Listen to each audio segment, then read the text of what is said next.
Hi, my name is Ava, also known as the Vampire Girl, and it's all because I had the meanest parents. But before I continue, please like and subscribe. I was born in a small town in Romania, and growing up, I realized that my parents were weirdos. For starters, they were always talking in whispers to each other, which was so annoying, and they never left the house. They wouldn't go out for work or even groceries.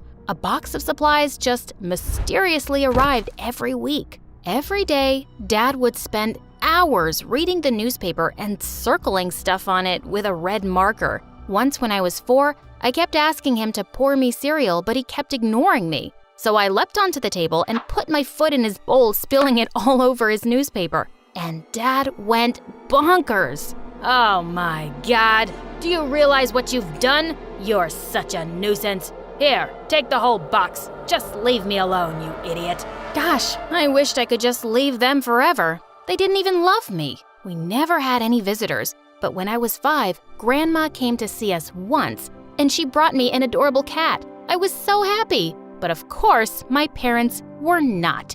A pet? We already have Ava. It's hard enough to take care of her. No, just take it back, please. No freaking way! I ran up to my room with the cat and slammed the door shut. But when I woke up in the morning, it wasn't anywhere in my room. I looked all over the house. Nothing. I just knew my parents had gotten rid of it. I screamed and cried, but they said they didn't know anything. Liars. Before they could stop me, I just ran out the front door. I was never going back. It was a really sunny day, and as I kept running, my skin suddenly started turning really red and itchy. I looked up at the scorching sun, and my whole body began to burn. Ah! I let out one huge scream and fainted. When I woke up, I was in my bed. Mom told me the doctor had been to see me, and he'd said I was perfectly fine. No, that's not true. I'm not fine. The doctor is dumb. The sun almost killed me. My parents said I was crazy, but I knew they were evil, and I wasn't gonna let them hurt me. So after that, I refused to let a single ray of sunlight touch my body, not even indoors. I covered myself from tip to toe, socks, Trek pants, hoodie, and a face mask. Only my eyes were visible. My parents almost fainted when they first saw me roaming around the house like a little ninja. The only time I removed my costume was when the sun was gone. I'd never go out during the day. I even insisted on being homeschooled. But by the time I was 13, my parents refused to homeschool me anymore. There's nothing wrong with you. Just go to school. It's been years since you last walked under the sun. It's because I'm allergic to the sun. You just want me to die? If you keep behaving this way, I swear I'll send you to your aunt's place in Norway. There's only sunlight there for 6 months. Gosh, they were unbelievable, and they thought I didn't know about their plan. Fine, but don't think I won't wear this costume to school. I will, and when people say you're weirdos for dressing me up like this, just know that you asked for it. I joined school in the 8th grade, and the minute I entered the classroom, everybody started laughing and whispering things like weirdo and freak. I ignored all of them and sat down quietly on the first empty seat. During lunch break, I stayed back in the classroom while everybody left, except for this one girl, Jessie. Ava, right? I'm just curious. Why are you dressed like a garbage bag? I'm allergic to the sun. It burns my skin. She started laughing and just left. Soon enough, I discovered she was the meanest girl around, and she'd pick on me every chance she got. Once she put a fart bag on my seat just as I was sitting down, and the farting sound had everyone howling with laughter. Another day, I solved a math problem on the board, and as I was returning to my seat, I slipped on some water and fell on the floor. That's where your place is anyway, weirdo. I ignored Jessie's stupid pranks, but one day, she went too far. I was standing under some shade and enjoying a baseball match when suddenly, Jessie came out of nowhere and dragged me into the sun. She started to pull my hoodie off, and I bit her hand really hard and ran away as she screamed. You crazy freak!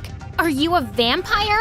And that's how I got my name, Vampire Girl. I could hear people calling me a monster, but I didn't care. At least the bullies were a little scared of me now.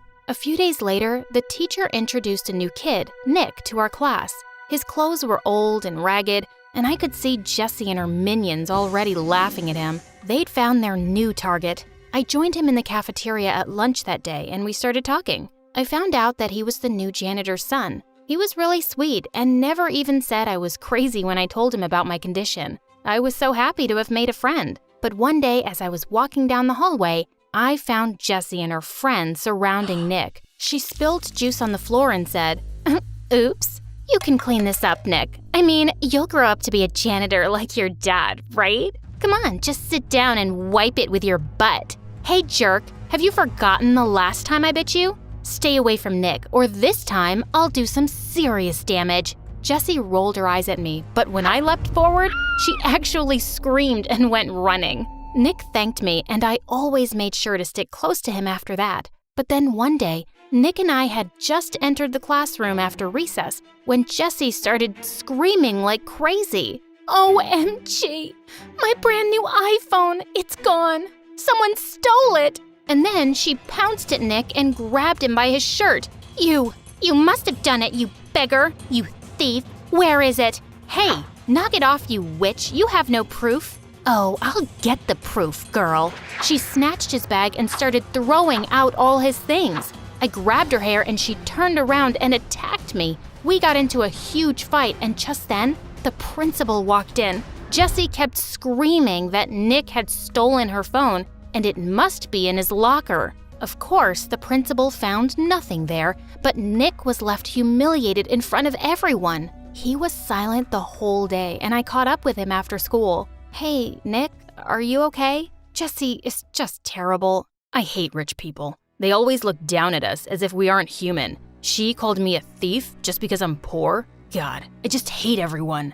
And he just walked away. He didn't come to school the next day, and his dad was nowhere to be seen either. A week passed, and there was still no sign of them. I felt worried, but I didn't know where he lived. But then I remembered Nick talking about how his dad also worked at a restaurant in the evening. So I decided to go talk to him. As I was walking down the street one night without my mask or hoodie, I saw a masked guy running towards me, and suddenly he started snatching my bag. As I tried to get away, I lunged at his face and pulled his mask off, and I nearly fell back in shock. It was Nick! But before I could say anything, he ran away. I just stood there in disbelief. Jessie was right all this time? He was a thief? I felt betrayed. Nick showed up at school 2 days later, but I just ignored him. But when he kept following me and asking me what was wrong, I suddenly lost it. You want to know what's wrong?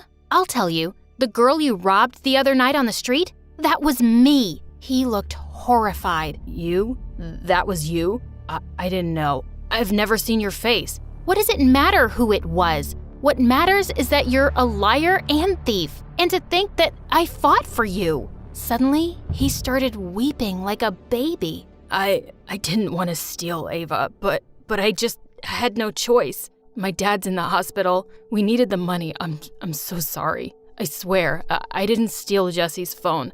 I've never stolen anything until that night. He kept crying, and my heart went out to him. I'm sorry about your dad, but stealing isn't the answer, Nick. You should have told me. I could have helped. Let me help you now, but promise me you'll never steal anything ever again. He promised, and I went to talk to the school principal. Together, we planned a fundraiser for Nick's dad, and within a day, we were able to raise all the money Nick needed for his dad's treatments and more. And the biggest donors were Jessie's parents. They kept praising me at the fundraiser for arranging the event, and this made Jessie even angrier. Don't let it get to your head, Ava. You're still a freak, and you could never be me. As if I want to be. What's so special about you anyway? Other than being super dumb. Excuse you? I've been prom queen for the last 2 years. You could never.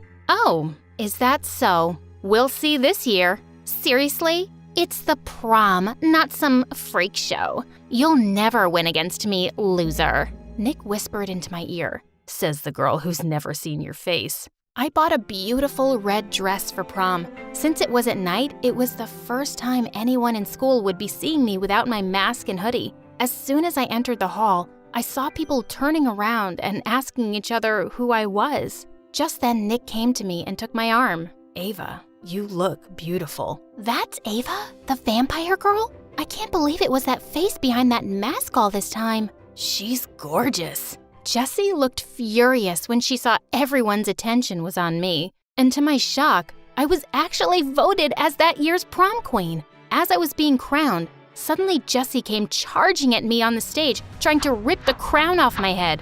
But then something strange happened. The bullies who used to pick on me saved me. They all stopped Jessie and took her away. Don't lay a finger on our prom queen. That was amazing. Things at school started getting better. Everyone was super nice to me now. Nick was tutoring kids after school, and his dad came back to work soon. Nobody paid any attention to Jessie and her gang anymore, and all they could do was give me death glares. But one day after gym class, I was quickly changing in the dark locker room when suddenly Jessie and her minions barged in. One of them quickly grabbed my hoodie, while the others grabbed me by my hands and legs and started carrying me outside. Oh my God, no! They dragged me out into the sun and pinned me to the ground. This is for stealing my limelight, you witch. Now, let's see what happens to you in the sun.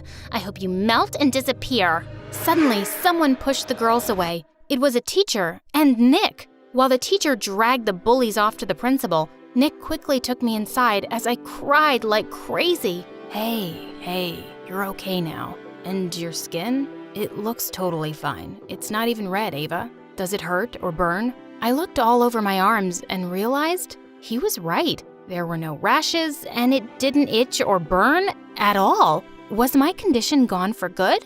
Or had it just been all in my head? When I went back home that day, my parents were shocked to see me. Ava, where's your hoodie and your mask? Mom, Dad, I was out in the sun, and nothing happened to me. Was I just crazy all this time? They hugged me tight and actually started to cry. Sweetheart, we tried to tell you it wasn't real. You just got a bad sunburn as a kid, and you let that fear get so big in your head. I just never believed you guys because, well, I always thought you hated me, and you wanted to be rid of me. You got rid of my cat. No, we didn't, honey. It just ran away, and we never hated you. When you were growing up, your mother and I were working as undercover government agents. It was a really stressful time for us, and I'm sorry we made you feel ignored. What? My parents were secret agents? That was the last thing I'd ever expected. But suddenly, their weird behavior made sense. I wish you'd told me sooner. All this time, I've been believing things that just weren't true. We're sorry, Ava. We should have been better parents to you. We love you so much. I love you too, guys.